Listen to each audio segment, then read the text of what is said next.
সেদিন পুরো পাক্কা 1 বছর পরে বাড়ি যাওয়ার জন্য রওনা হলাম আমি আর আমার বর। ভিডিওটা যদিও একটু লেট করে দিনের দিন দিতে পারিনি, খুবই ব্যস্ত ছিলাম সেই জন্য। তো উঠে পড়েছিলাম সকাল সকাল না, রাত 3টের সময়। তো উঠেই সব রকম রান্না বাড়ি মানে খাবার নিয়ে যেতে হবে ট্রেনের মধ্যে।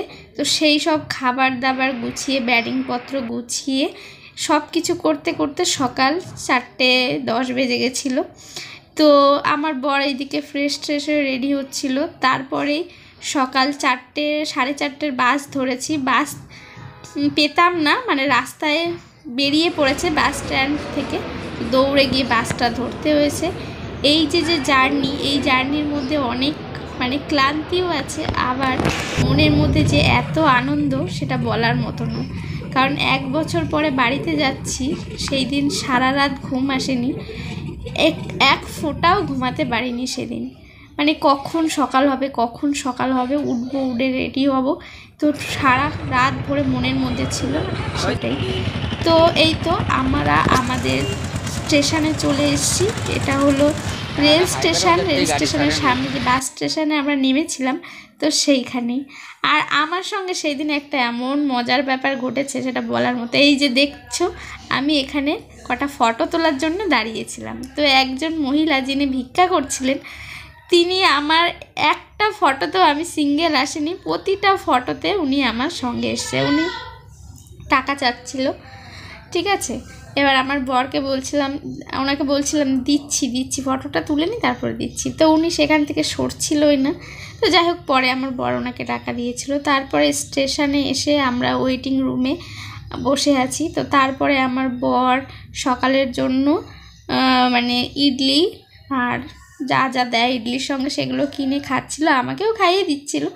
আমার অতটা ভালো লাগেনি এখানকার খাবার, তো কি করব এখন, মানে খেয়ে দিয়ে তো উঠতে হবে ট্রেনে। আর আমাদের ট্রেন, আমরা এত আগে এসছি, মানে আগে বলতে কি ট্রেনের ঠিক টাইম মতনই এসছি, 1 ঘন্টা তো আগে আসতেই হয়। তো তারপরেও ট্রেন 2-3 ঘন্টা লেট, মানে যেখানে 8:30টার ট্রেন সেখানে দিয়েছে বেলা 11:30টার সময়। তো এত সময় তো না খেয়ে থাকা যাবে না। যেসব খাবার এনেছিলাম ভেবেছিলাম ট্রেনে উঠে তারপরে খাবো, তো এত সময় তো না খেয়ে থাকা যাবে না। তো সেই জন্যই আমার বরকে বললাম একটা খাবার কিনে নিয়ে এসে খাও, পরে আবার ট্রেনে উঠে খাবো। তো অনেক অপেক্ষার পরে আমাদের ট্রেন ফাইনালি চলে এসছে। আর ট্রেনের জন্য এত এক্সাইটেড যে কখন আসবে, মানে বাড়ি যাওয়ার তো একটা উৎসুকতা থাকেই। তারপরে ট্রেনে উঠে পড়েছি। উঠে আমাদের সিট পড়েছে ওপরে, মানে একদম ওপরে সিট পড়েছে, আর আমার বরের সিটটা পড়েছে মিডিলে পড়েছে। তো উঠে আমার বর সবাইকে ফোন করে বলে দিচ্ছিল যে ট্রেনে উঠে পড়েছি। তো ওঠার পরেই আমার একটু খিদে লাগছিল, তো তাই একটু চিপস খেয়ে নিচ্ছিলাম। সারা বছর যেসব খাবার খাইনি ট্রেনের মধ্যে অবশ্যই খাই। আর ট্রেনের মধ্যে সবসময় মনে হয় কিছু না কিছু খেতেই থাকি, সেটা সবসময় মনে হয়। তারপরে আমি আর আমার বর দুপুরের খাবার খাচ্ছিলাম। দুপুরের খাবারের জন্য এনেছিলাম মাংস আর ভাত। তো এই সব রান্নাবাড়ি করতেই আমার অনেক টাইম লেগে গেছিলো। সেই জন্য রাত 3টে 2:30টার সময় উঠেছি। উঠে মাংস ভাত আরও যা দরকার সেগুলো রান্না করে নিয়ে এসেছি। আর এইদিকে সব মানুষ দুপুরবেলায় ঘুমাচ্ছিল।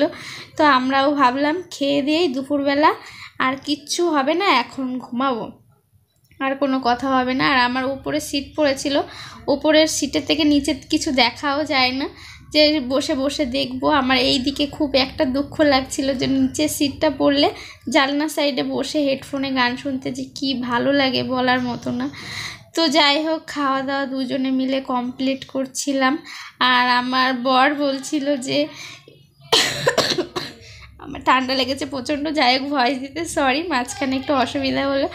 তো যাই হোক, দুজনে খাওয়া দাওয়া কমপ্লিট করছিলাম। আর এইদিকে সবাই ঘুমানোর জন্য রেডি হচ্ছিলো, আশেপাশে সব মানুষ শুয়েছিল দুপুরে খাওয়া দাওয়া কমপ্লিট করে। তো আমরাও খাওয়া দাওয়া কমপ্লিট করে ভাবছি ঘুমাবো। তো খাওয়া দাওয়া শেষ করার পরে আমার বরকে বলছিলাম একটু ফল খাই। আপেল নিয়ে এসেছিলাম, এই আপেলগুলো একটাই মনে হয় 500-1 কিলো হবে, এত বড় বড় আপেল ছিল।